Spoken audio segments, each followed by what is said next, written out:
Assalomu alaykum do'stlar. Bugun sizlar bilan qanday qilib Visual Studio Code, ya'ni kod yozish dasturini o'rnatishni o'rganamiz. Biz Linuxda ishlaymiz, shuning uchun faqat Linux uchun o'rnatishni ko'rsatib beraman. Windows uchun esa video ostida havola qoldirdim. O'sha videodan o'rganishingiz mumkin.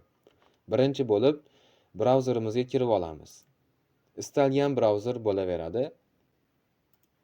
Xo'sh, brauzerga kirganimizdan so'ng qidiramiz. VS Code download deb qidiradigan bo'lsak, bizda birinchi o'rinda mana bu sayt chiqishi kerak. code.visualstudio.com shu saytga kiramiz.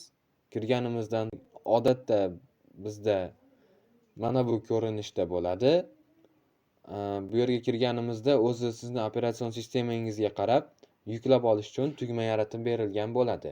Lekin agar siz boshqasini tanlamoqchi bo'lsangiz, mana bu knopkani bosib, mana yuqoridagi bosganingizdan so'ng bu yerda o'z operatsion sistemangizga mosini tanlab yuklab olishingiz mumkin. Misol uchun, agar sizda Windows bo'lsa, Windowsni bosib yuklab olishingiz mumkin. Bizda hozir Linux bo'lgani uchun buni bosib yuklab olamiz. Yuklab olishdan oldin qayerga yuklab olishimizni ko'rsatishimiz kerak. Ya'ni bu yerda VS Code deb saqlab yuklab olishni boshlaymiz va men oldin yuklab olganim uchun bizda hozir kuttirib o'tirmasdan shunday qo'yib qo'yaverdi. Keyin yuklab olgan joyimizga kiramiz. Kirganimizdan so'ng mana bu yerda Visual Studio Code bor.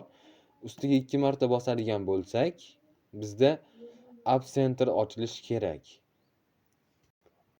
App Center ochilishi kerak. Ochilgandan so'ng bu yerda bu narsaga e'tibor bermasdan bu yerdagi install knopkasini bosamiz.